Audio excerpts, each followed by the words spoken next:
Welcome back, everybody. It's Chris here from Friendly Frenzy Games. Today I'm going to walk you through the logic and solutions behind all of the puzzles in Escape Simulator's newest free DLC room, Leonardo's Workshop. If you feel at any point this video has helped you, please give us a like and consider subscribing to Friendly Frenzy Games for more long and short guides just like this one. So I was super stoked to be able to hop into this DLC this morning. Haven't had a chance, even though I own all of the DLC for Escape Simulator, I haven't had the chance to actually dig into any of it yet.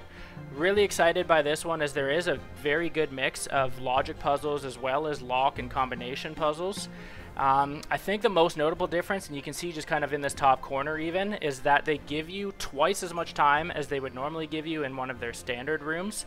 Not sure if a 30-minute timer is applicable to all of the DLC or if it's just this one, but thought that was a very cool element. Obviously with that though, you can assume that there's more puzzles and probably ones that might require a little bit more kind of mental heavy lifting. So hoping that this video can come in handy for some of you who might be stuck or who like to see puzzles get solved, understand the logic behind them. At the same time, it means that I'm probably going to do a bit more talking than I already do for some of these walkthroughs, but if you're not here for the kind of commentary there, definitely make use of the timestamps in the description if all you're looking for is a quick kind of puzzle solve, and we'll get you there. So I think the first kind of puzzle here, again, as you can kind of see in the room, there's a bit more foot space than would normally be in a typical escape simulator room also. Lots of different puzzles and stuff available to us off the beginning, lots of different props, lots of different clues. So kind of overwhelming to start, so I usually just like to pick one. One of the clues kind of sticks out to me already here, and it's very evident that it's just part of this puzzle here. So starting on this kind of hourglass fireplace puzzle, we can see that there's a spot for 5 tiles. They've already given us 2, so it looks like we need to find 3 of them. We've already found one just on this kind of wall unit here. We have another one just in the drawer behind us beside this kind of dome looking thing here. So open the top left drawer and we'll just make sure to collect that. And our last one is just actually under this hammer, file, and polisher poster in the crate underneath here. So go ahead and pick that up. It doesn't matter for this where you plug these in. It's just going to actually unlock the puzzle for us once we find those 5 pieces. So as you can see here, we have hourglasses now. The point of this puzzle is when you hit the slider, everything's going to flip over kind of on its side. We're trying to figure out which ones are draining the fastest and put them in order. There is a little bit of a trick, and you can kind of see just by looking at the slider puzzle here that we have a 1, a 2, there's 2 3s, and 1 4. What this essentially means is that one of them is going to be draining the fastest, there is a second fastest drainer, then there's 2 of them that drain at the same time, and then 4th obviously being our slowest kind of drainer here. So looking at this again with that in mind, we know that our second one seems to be draining the quickest, our first one is draining second quickest, then we have our 3rd position and our 5th position draining at the same time, so that's likely our 3, and then the one in 4th position is draining the slowest. So what we want to do with this slider puzzle now is kind of put what we know into action here. So we said number 2 was the one that drained the fastest. So we're going to kind of do some clever maneuvering here to get the pieces where we want them to too. So there's a couple of different pieces to this puzzle here. We want to be able to get the 1 and 2 onto the left side of this puzzle, and then our 3s and 4s down on the other side. So we have our 1 and 2, but we said number 2 was the one that drains the fastest. So we'll put our 2 here. Number 1 was the one that drained second fastest. So then we also said that the 2 3s drained at the same time. They were in the 3rd and 5th position. So we'll go ahead and drag 3 into the middle, which would put 4 being the slowest drainer in our 4th position. And then again, because the ones that drained at the same time were in position 3 and 5 in these hourglasses here, we'll just plug in the 3 at the bottom. So we have a 2, 1, 3, 4, 3 in this puzzle, and this is going to unlock a set of tools for us. So we'll go ahead and pick up a polisher, a hammer, and a file. And what we want to do with these is just use these by the direction of the poster here. So you can see, obviously we have our hammer, we have our file and our polisher, and then it tells us how to sculpt. So we have to use the hammer first, then file, and then polish. So we want to use the hammer to knock off these big globs of clay. I believe there's 5 on this sculpture just underneath the poster there. So you can see what we're doing is revealing a horse here. Let me just give this a good chuck. This is definitely a room too where you want to kind of clean things up as you go because there's so many clues and it's just kind of clunky when you have that many things in your inventory. So we're just using the file now to kind of shred off some of these smaller globs of clay. Obviously you can see we have a much more defined horse here. So we've used the file, give that a good toss, and now we use the polisher, and we're just going to kind of use this on the side to reveal numbers. So we've got some numbers here, give the polisher a toss, and you can see there's a 3-digit combination just under the horse. Those numbers that were revealed in the horse, so 592, are the ones that we're going to put into this lock combination here. So we've unlocked that, which unlocks this drawer for us, and we have our first key. And I should have mentioned off the top, what we're trying to do with all of the puzzles that we're solving and unlocking, they're going to be giving us keys to unlock the 4 locks in the middle of this table, which reveals the final puzzle. After we solve that final puzzle is ultimately how we escape through the front door here. So now that that puzzle is complete, we can move on to what our next puzzle, I think, would be. You can see that there's a solution here. We just need to figure out where to put it. And kind of interpreting this solution also, we have a left that would go up to the top, and then over to our right, and in the middle, and then down. The only real spot to put a combination like that is in this dome, but you have to reveal the puzzle itself first. So with that, there's a slider underneath. If you pull that all the way to the right, you can see where it's logical to put a combination like that. So now that we can see the numbers, again, like we said, we pull it to the left. You can see we've kind of reset in the middle here, and it's stuck on the 5 in the middle. But we need to pull it to the left to give us our first number. We'll go back to the top, over to the right, into the middle, and then down. We have a 5-digit combination here, so we know we need 5 numbers, so we can get those by doing this. So to start, we'll pull it to our left. We have an 8. To get our top number, we have to utilize the mirror here, otherwise you're not going to be able to see it. So we have an 8. We have what looks to be a 5 up at the top. Pull it over to the right. Should stand on the right side. We have a 2. So 8, 5, 2.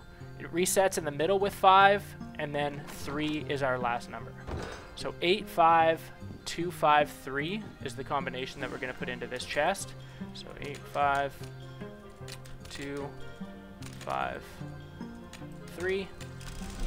And it now raises what looks to be a cannon and almost some targets here. So what this is resembling is actually just this panel over here. And you can see on this, we either have crack tiles or hole tiles. Those are the only 2 options that we have in flipping this.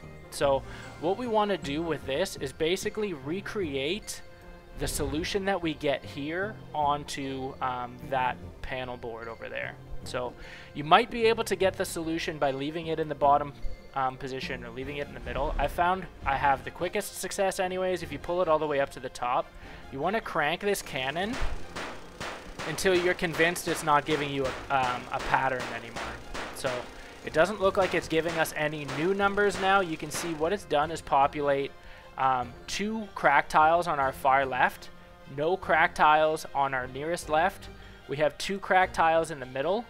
We have a bottom quadrant of our nearest right tile cracked out, and then our top quadrant of our farthest right tile cracked out. So we can go ahead and input those. So we said our 2 farthest left were done. We have nothing in our nearest left, so we can go ahead and reset that. Our 2 middle tiles are cracked. We have our top right quadrant on the farthest right complete, so we just need to go ahead and plug in our nearest right on the bottom. And you can see with that, it reveals a fighting vehicle model. So picking that up and inspecting this quickly, you can see that there's some markings and there's some cannons on this here. How we want to interpret this puzzle, there's a note and instructions directly in front. So you can see that there's some retractable cannons. You can see obviously our marking on it here. How I would refer to this would be our east point. We know now, with kind of that in mind, we need to pull out our north cannon, our northwest cannon, our southwest cannon, and our southeast cannon. So we can go ahead and do that. Again, just aligning this as kind of the note does. We have our east point here. So we'll pull out our north cannon. Here's our northwest cannon, southwest cannon, and southeast cannon, which obviously opens this here. So there's one more point to this note. We need to find a few cogs. They start us with 1, so it looks like we need to find another 3. So our first gear or cog is just on the desk right beside us here. There's another one if you use the slider up top. That'll open a drawer to reveal our other gear. And then we have one behind us under the mixing colors poster just on this shelf here. So now that we have all 3 of these gears, we can again inspect this model. And you want to just plug the cogs onto these screw pegs here. So we have 1, we have 2, and we have 3. That's not going to do anything for us yet. We need to press the middle button to give the mechanics a chance to work. Obviously it folds in and it's going to spew out a key out of the bottom here, which is really cool. So turn around and plug that into the table, and I'm just going to get rid of this clue. So now you can see we have 2 out of our 4 keys for this middle table. The next puzzle to tackle would be our ideal human anatomy here. So we have a note here with some numbers on it, and obviously it's kind of broken into a couple of different quadrants here as well. This all makes sense once you open this bottom right drawer and you can see the combination that we're trying to actually unlock here. So very much like the note, it's split into 3 quadrants. So we're looking for a head piece, we're looking for a torso piece, and then legs. How you use this is you want to go over to this kind of painting here, and what we want to do is you can see there's 25 left and right and then 15 up and down. The left and right 25 is just for the numbers along the bottom, and our 15 up and down is just for the ruler kind of top to bottom on here. So to find our head piece, we want to use 25 along the bottom, so you can see we're lined up there, and we want to use 15 here also just along our top and bottom. And you can see that it highlights almost a blonde haired woman with braids. So we want to find that head on this lock. So this one you can see is kind of similar, but she doesn't have the long braids. This one looks to be about what we're looking for, but just to not get confused, we want to make sure. This one's similar too, but obviously she's got like a hood on and doesn't have the braids, so we know that's not the right head. So this one we're pretty confident that that is the right one. Go back to now find our torso piece. So we want 15 along the bottom and 13.5 up the top here. And you can see we're roughly in and around like a red blouse, but there's also some blue kind of tapestry on there as well. So we just have to make sure to note that special detail, because as you can see there is another red dress, but we know it's not this one as it doesn't have the extra blue detailing. Once we find this piece, we know this is the one that we're looking for. It's got the blue and red details, so that's our torso piece. So the last thing we need to find now in this is just our feet. So we want to go to 2.5 inches along the bottom and measure 5 up top. And you can see roughly here that we have a pair of gold metallic boots. And on this combination, it's actually conveniently just one to the right. So you can see as soon as we put that combination in, we get another key, turn around and plug this into the table, and that is our 3rd of 4 locks here. So the last puzzle now that we have to solve is our painting actually just in the corner. And how we solve this one, it's actually a very cool puzzle. There's a couple of things to collect around the room too. Start first of all by getting the paint. So we have yellow paint very close to where we pulled the lever for that cog here, just in the gyroscope shelving here. We have another paint just in this unopened cupboard drawer. We have red beside the ideal human, and then we have blue paint just up actually in the studio itself. Now that we have our 3 colors, we can go and actually get the paintbrush itself. So again, just back to this puzzle, the ideal human puzzle, there is the big cabinet. There's a small chest in it that has brushes. So collect the container here and open the lid, and you'll see there's almost like a mechanical brush. You want to pick that up, and we'll just toss the chest. And we can get instructions now for this last puzzle. So you can see in reading this, there's a blood-colored star. There's a heart that's like the ocean, so we can assume that this is blue. Obviously the blood being red based on the paints that we picked up. Flowers have turned to dirt, which would resemble a brown color, and then the moon, light matching a grassy meadow, which would be a green. So what we want to do with this, obviously we can see, here's our flower here. Obviously that turned to dirt, so this would be brown. We want to paint our green moon, the grassy meadow moon, to green. They said that her heart was blue like the ocean and a blood-colored star. So to get an idea of how this paintbrush works, with this we want to be able to plug the paint on top. So we'll start with our red star. How this works, you can see that it starts white. To actually get the paint to drain into the paintbrush, you want to hit this spiral button, and you can see that this turns red. Once we get our paint loaded up in this paintbrush, we can use it on the actual structure here. So again, we want to paint our red star based on the note of it being blood-colored star. Our next one would be the blue heart. You want to reset the paintbrush, so hit the X button to reset it to white, and we can pull this paint off to put our blue on and do the same thing. Hit the spiral so that it drains from its container into the brush. So we have our blue now. We want to just load that up and paint the heart blue. Now to get green, we need to mix yellow with it. And just to confirm that, you can look at the mixing color chart here. Obviously yellow plus blue equals our green for the grassy meadow. For that, we can, because we already have blue in here, we can take the blue off and we'll load the yellow in. But we don't want to reset it this time because we're mixing colors. So just hit the spiral to empty the yellow into the blue, and you can see here that we have our green, and we can paint the moon its green color. And now to get brown, we know we have green, and it says here complementary colors, combining these gives brown. We can add red to the green to give us the brown color. And the brown is just going to be, again, because the flowers have turned to dirt, which is a brown color. So pull our paintbrush up, we'll pull the yellow paint off and add our red. You can see by hitting the spiral, we're going to add red to the green, which gives us our brown, and we can use that on our flowers here. So with that, we can get rid of these now. And we see that we have a combination here with the same symbols on it. So we have a heart, a tulip, we have a moon, and a star. And all we're going to do is count the number of times that each of these shows up in the painting to give us our numbers here. So with the heart, we can see that she's wearing a heart necklace, and there appears to be 5. So 1, 2, 3, 4, 5. We can go ahead and plug 5 into the heart position. Next is flowers. So we have 1, 2, 3.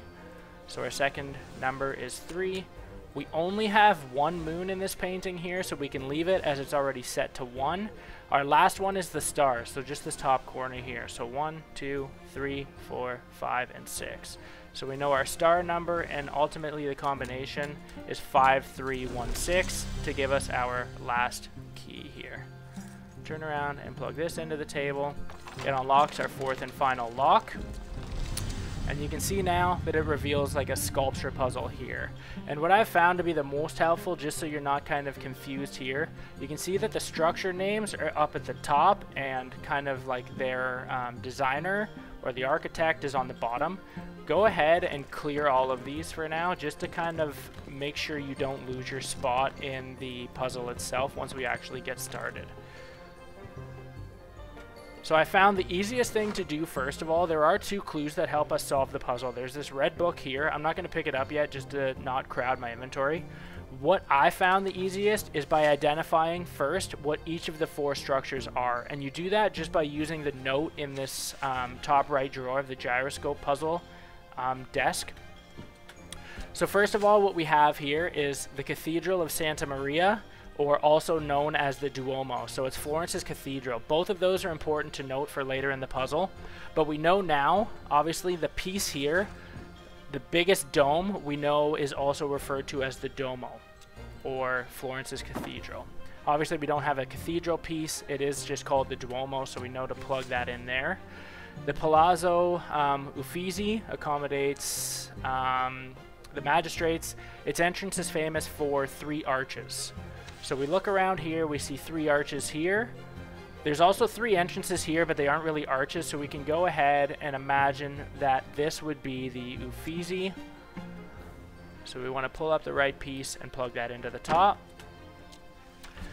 Palazzo Vecchio is most notably known for the highest building that overshadows Florence, so we can reasonably assume that the tallest structure in this group of buildings here would be the Vecchio, so we can plug that in. And now lastly, the Santo Spirito it's a 3-nave basilica decorated with a large round window. So obviously it's our last one, but just to confirm, there is a large window. There's 3 entrances here, so we know that this is the Santo Spirito. We want to keep this clue just because it does help us reference later. We'll pick up this red book now, and this is what's going to tell us who created each of those now that we have those in place. The easiest kind of starting point is again with this one, naming Cambio, because it tells us exactly what he is famous for. So his famous work is Palazzo Vecchio, so we know that he created the Vecchio. So find Cambio, he's number 6 in our toolbar right now, and he created the Vecchio. So we know we can plug him in there confidently. The other part to note though is that he was working on the Florence Cathedral, but he didn't get finished building the cathedral before he died. That's important to note because if you look over here, Filippo was, or Brunelleschi, after the death of Cambio, completed his unfinished projects. So we can assume then that he was the one who finished creating the cathedral. Obviously, it's not named the cathedral on here, but we do know that it is also known as the Duomo. So we can go ahead and plug Brunelleschi in under the Duomo. So these last 2 are a little trickier. The big kind of telltale to figure out which one would come next is in looking at the Uffizi. It says it was built in the 16th century. If we look at the dates of when these people were alive, this guy here, Vasari, was in the 16th century. So 1511 to 1571 is the 16th century. So we can know, because he was the only one alive during that period, that chances are he was the one who built it. So we can plug in Vasari just into the Uffizi here, which would mean that Manetti is the creator of Santo Spirito. And with that, you can see that we've completed the puzzle, and this is going to raise our final ornate room key that's going to help us escape the room here. And just like that, the room's complete. So a little bit longer of an episode today. Like I said, it was one of those things where I knew I was going to talk more than normal, but there was a lot more puzzles to cover. I really did enjoy this room, something very different than I feel like we've kind of experienced to date in these escape simulator rooms, only because there was that much more time. There was a very healthy combination of logic puzzles as well as lock and key combos to unlock some of these puzzles. So I really enjoyed this one. If you found that this video helped you at all, like I said at the beginning of the video, your support really does go a long way. Give us a like, drop a comment, and consider subscribing to Friendly Frenzy Games for more guides, tips, and tricks.